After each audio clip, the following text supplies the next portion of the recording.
आप देख रहे हैं मेट्रो दिनांक टीवी न्यूज। आइए देखते हैं आज की खास खबर। उत्कृष्ट संसद पटु का पुरस्कार मिलने पर आमदार आशीष शेलार का मेघाश्रय संस्था ने किया सम्मान। मुंबई।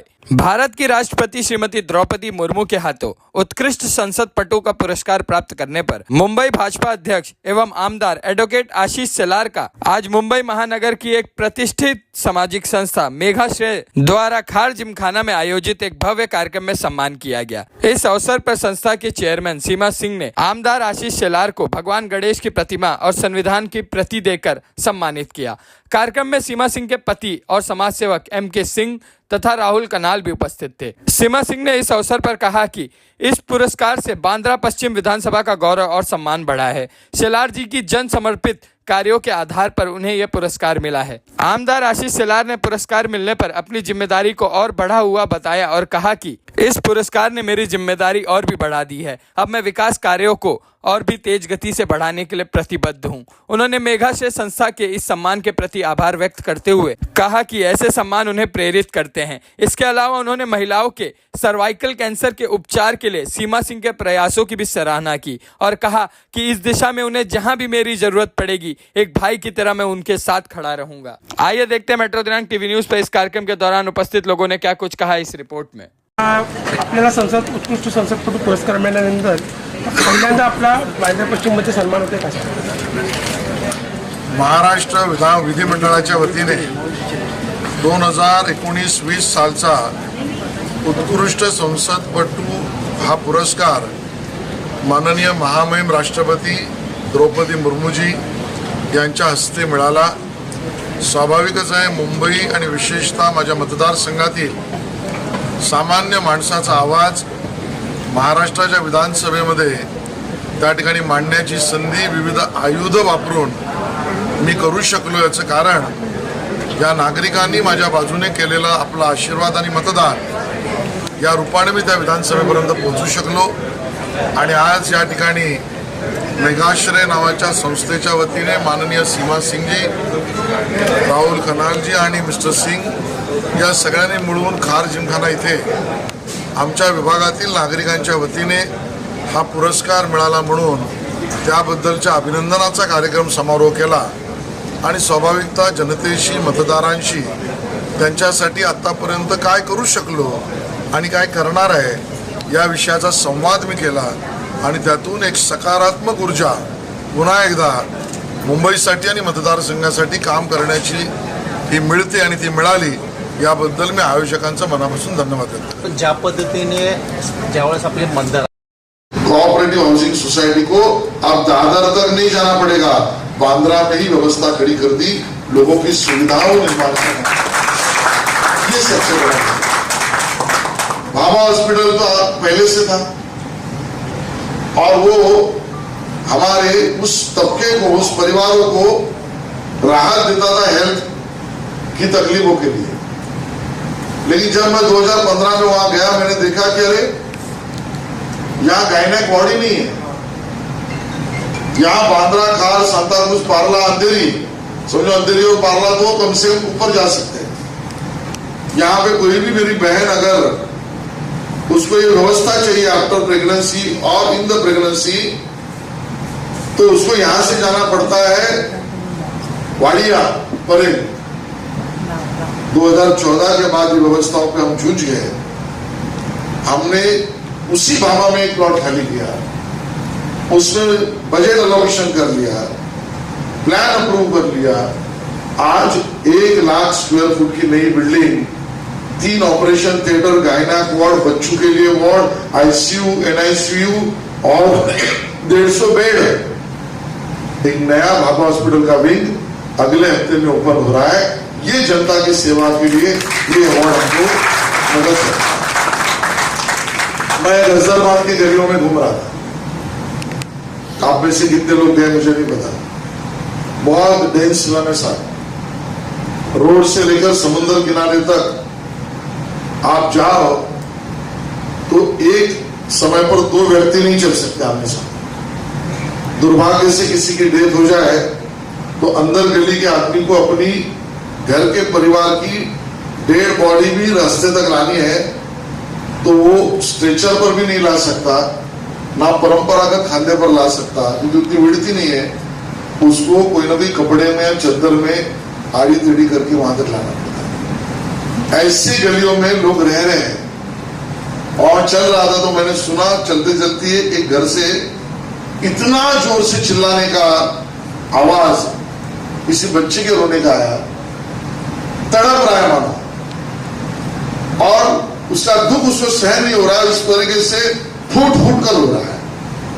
मैं रुका, मैं उस घर के अंदर गया, देख रहा हूं तो माँ और बेटा दोनों रो रहे।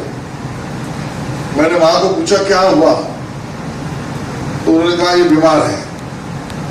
तो मैंने कहा बीमारी में वो रो रहा है, उसको तकलीफ हो रही है, आप रोके इसका दुख दर्द तो कम नहीं होगा, चलो डॉक्टर के पास। उन्होंने बोला डॉक्टर के पास मैं जाके आई। तो मैंने बोला डॉक्टर ने क्या कहा? डॉक्टर ने कहा इसको 3rd स्टेज का कैंसर है, बच्चा 6 साल का है। तो मैंने कहा चलो टाटा, क्योंकि गरीब सामान्य उस तबके के मेरे भाई बहनों को व्यवस्था तो टाटा में है। तो उन्होंने कहा मैं टाटा भी जाके आई। टाटा हॉस्पिटल के डॉक्टरों ने मुझे अच्छी ट्रीटमेंट दी और कहा कि बहन आप 5 महीने के बाद आना। We are overburden, our doctors are overburdened and we don't have an appointment to give you till 5 months more। और ये 5 महीना मेरा बच्चा जीवित रहेगा कि नहीं मुझे नहीं पता। 2 दिन उसके बाद मैं तो नहीं सोया, और उस दिन से प्रेरणा ली। और आज जहां पर भाभा हॉस्पिटल है उसके सामने पुलिस के क्वार्टर्स है, बंगलो है, उसके पीछे पेटिट स्कूल है, वहां पर एक प्लॉट 1 साल मेहनत करके अलॉकेट कर लिया, उधर डिमोलिशंस कर दिए, बजट सैंक्शन हो गया, टेंडर निकल गया, आने वाले 15 दिन में भूमि पूजन होगा। अपने बांद्रा में ही 100 बेड का कैंसर हॉस्पिटल अपन यहीं पर सब परिवार के अवार्ड इस कामों की प्रेरणा मोमेंटो उसका अनुमति। आशीष जी को आज हम लोगों ने जो उनको पुरस्कार मिला द्रौपदी मुर्मू जी के हाथों से, ये हम सब मुंबईकर के लिए गर्व की बात है। और ये उनका जो कार्य है, हम लोग सब हमेशा वो सहयोग में आए हैं, और ये हम लोग को लगता है ये पुरस्कार जो है वो हम लोगों के लिए भी है, जैसा उन्होंने भी बोला। और अगर हम लोगों को ऐसा लीडर मिलेंगे और हम लोग उनके सहयोग में हमेशा आगे आएंगे, बिकॉज हम लोगों को एक ऐसा लीडर चाहिए जो हम लोगों को एक सुरक्षा, एक डेवलप सिटी दे सके। और बॉम्बे का आप लोग सब जानते हो, बांद्रा जो है one of the best place जहाँ पे सब लोग आना चाहते हैं, और सब लोग, और इन सब के पीछे मैं समझती हूँ कि आशीष जी का विज़न बहुत ये है, उनका सोच जो है और उन्होंने जो विकास के लिए जो कार्य किया है वो बहुत ही सराहनीय है, और हम लोग का सहयोग उनके साथ है। और मैं चाहती हूँ कि ऐसे लीडर हमारे देश को और मिले ताकि हमारे देश की उन्नति हो। समझ आपके जो कार्य किए हैं उस कार्य की सराहना खुद आशीष शेलार जी ने की। ऐसा लगता है जब खुद जो आपके एमएलए है, वो आपके जो संसद पुत्र है, उनमें आपके कामों की सराहना। बिल्कुल, देखिए जैसा आपने देखा अभी प्रोग्राम के दौरान, हम लोगों ने अपने को एक एमएलए और एक वोटर के रूप में नहीं देखते हैं, हम अपने आप को एक परिवार के रूप में देखते हैं। और जब आप एक परिवार बन जाते हो तो एक दूसरे के लिए हमेशा आगे आते हैं। वो एक एमएलए हैं और हम लोगों ने उनको चुनकर अपने नेतृत्व के लिए बनाया है। और जब सराहना, आपको हर लोगों को लगता है कि जो हम कार्य कर रहे हैं उसको सराहना मिले, और ख़ास करके जब आशीष जी जैसे और हमारे जो आप दोस्त देख रहे हैं, हमारे परिवार है, उनके तरफ से सराहना मिलता है, तो कहीं ना कहीं बहुत बल मिलता है आपको अपने कार्य के लिए। लगता है कि हम सही मार्ग पे चल रहे हैं और सही कार्य कर रहे हैं। और बस इस तरह की सराहना आपको ताकत देती है, नई ऊर्जा देती है, ताकि आप और अच्छे कार्य कर सकें। आपकी आंखों में आंसू देखेंगे थे जब आप आशीष जी ने कहा कि मेरी बहन एक पीठ थपथप रहती है, तो उस समय आंखों में आंसू क्या? बिल्कुल, एक इमोशनल मूवमेंट होता है। देखिए हम लोग ब्लड से हम लोग भाई बहन नहीं है, बट जब आपको ऐसे भाई मिलते हैं, जब आप कार्य करते हैं, और जब सामाजिक कार्य भी एक ऐसा बहुत ही सुविधा वाला कार्य नहीं, आजकल एक कॉम्पिटिटिव भी युग है, लाइक जब आप अच्छे काम भी करते हैं तो आपको बहुत सारी बाधाएं आती है, और जब आप जितनी बड़ी जिम्मेवारियां आपके ऊपर आती है तब आप उस दर्द को, उस भावना को आप समझ सकते हैं। जब आशीष जी जैसे बड़े नेता आपको बोलते हैं कि मेरी बहन ने थपथपाया, तो मुझे कहीं ना कहीं हम लोग इमोशनल हो जाते हैं और हम लोगों का सहयोग उनको ताकत देता है। तो अच्छे कार्य करने वाले को हम लोग को सहयोग देना चाहिए और बस एक परिवार की तरह पूरा देश जब अगर एक परिवार की तरह बन जाए और एकजुट होकर सब लोग रहे तो हमारा देश, हमारा राष्ट्र कहाँ से कहाँ पहुँच जाएगा। काफ़ी मतदार यहाँ के जो स्थानिक आपसे जुड़े हुए आपकी संस्था के साथ काम करते हैं, उनके लिए क्या संदेश देना चाहेंगे कि ऐसे एमएलए आपको मिले हैं, उनके माध्यम से अच्छा काम हो रहा है? बिल्कुल, देखिए जनता जो है वो सब जानती है, ये हम लोग जानते हैं। हमारे बोलने से कि वो अच्छा कार्य, उनका कार्य दिखता है, उनका विज़न दिखता है हम लोगों को। हम लोग किसी को इन्फ्लुएंस झूठे बोलते ना, फेक प्रोमिसेस करके हम किसी नेता को नहीं चुन सकते। आज की जनता बहुत होशियार है, बहुत पढ़े लिखे लोग हैं और बिल्कुल जब मैं अच्छा काम करती हूँ तो लोगों का विश्वास मेरे पे बनता है, लोग मेरे पे विश्वास करते हैं और वो विश्वास प्राप्त करने के लिए कई वर्ष लग जाते हैं, कई जन्म लग जाते हैं लोगों का विश्वास प्राप्त करने के लिए। तो बिल्कुल मैं अपने माध्यम से मैं आशीष जी को बहुत नज़दीक से देखती हूँ और वो इतने व्यस्त होते हुए भी किसी का भी कार्य हो, सिर्फ मेरा नहीं मैं बोल रही हूँ, मुझे लगता है हर लोगों को सहयोग का जब भी ज़रूरत पड़ा है तो वो आगे बढ़े हैं और ऐसे नेता जरूर चुन कर आने चाहिए ताकि हमारा राष्ट्र, हमारा देश मजबूत बने और एक अच्छे नेतृत्व में हम लोग आगे बढ़ सकें। सीमा जी, आपने जब उनका सम्मान किया, आपने दो चीज़ें उनको दी, संविधान और गणेश जी की मूर्ति, क्या दोनों का स्थान है? देखिए, संविधान तो हम लोग सबके लिए पूजनीय है, संविधान है तो हम भारतीय हैं और हम सब भारतीयों के लिए संविधान कितना मायने रखता है, कितना हम लोगों के लिए वो सब कुछ है। तो एक नेता के तौर पे अगर वो संविधान में रहते हुए नेतृत्व करेंगे तो हमारा देश बिल्कुल विश्व का नंबर 1 देश बनेगा।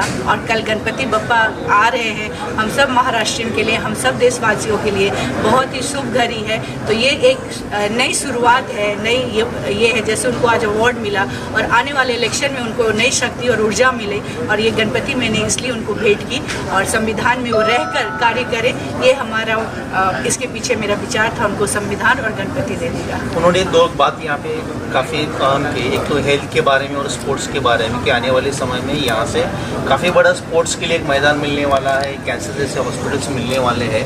मतलब आने वाले समय यहाँ से कुछ ओलंपिक के लिए भी यहाँ से लड़के जा सकते हैं, उसके बारे में क्या कहते? बिल्कुल, आपने जैसा देखा जो हेल्थ सेक्टर है, कैंसर आज आप देख रहे हैं बहुत लोग कैंसर से जूझते हैं और सबसे ज़्यादा क्या होता है, मैं भी कैंसर, सर्विकल कैंसर के ऊपर काम करती हूँ और देश के कोने कोने से लोग आते हैं और लोगों को यहाँ रहने का मतलब इलाज तो छोड़ दीजिए, महीनों लग जाते हैं उनको डॉक्टर का अपॉइंटमेंट मिलने में और उनका इलाज करने में। अगर हर इलाके में अगर कैंसर का सेंटर होगा तो कितनी सुविधा हो जाएगी। जो बीमारी, जो बिना इलाज के लोग मर रहे हैं, अगर समय पर उनका इलाज होगा तो इस बीमारी से बच सकते हैं। तो ये बहुत बड़ी उपलब्धि है। मैं मानती हूँ कि बांद्रा में एक कैंसर सेंटर बनने जा रहा है जहाँ पे लोग जल्द से जल्द अपना इलाज करा पाएंगे। और खेल आज का बहुत ही महत्वपूर्ण ये है। पहले लोग बोलते थे कि पढ़ाई लिखाई करो, डॉक्टर इंजीनियर बनो, बट आज के दिन में हर माता पिता, हर पेरेंट्स स्पोर्ट्स के वैल्यू समझ गए हैं। उनको मालूम है कि नॉट ओनली आजकल पढ़ाई लिखाई करो, स्पोर्ट्स में भी आप देख रहे हैं कि सचिन तेंदुलकर और विराट कोहली जैसे लोग हैं, बाकी भी sports not only cricket, Olympic में जाने के लिए कई बेटियां आपने देखा भी कि बेटियों ने कितना मेडल लेकर आई हैं। तो ये हम लोग के लिए गर्व की बात है और जब उनको सुविधा दिया जाएगा तो इसमें कोई शक नहीं है कि हमारी बेटियां बेटे ये मेडल लेकर आएंगे, ओलंपिक के लिए तैयार हैं। कल से गणेश उत्सव की शुरुआत हो रही, तो क्या बांद्रा वासियों के लिए और मुंबई या महाराष्ट्र वासियों के लिए क्या संदेश? मैं यही बोलूँगी कि हम लोग पूरे साल गणपति का इंतज़ार करते हैं। गणपति एक ऐसा त्यौहार है हम महाराष्ट्र वालों के लिए, हम सबों के लिए कि उत्साह के साथ, उमंग के साथ मनाते हैं। बस यही कहेंगे कि गणपति बप्पा हम सब बेटियों के लिए एक सुरक्षा का ढाल बनकर आए। जो हमारे देश में भी बेटियों के साथ हो रहा है ये घटना ना हो, ये प्रार्थना हम करते हैं और हम सब मिलकर बड़े उमंग और उत्साह से ये त्यौहार मनाएंगे। और गणपति बप्पा मोरया।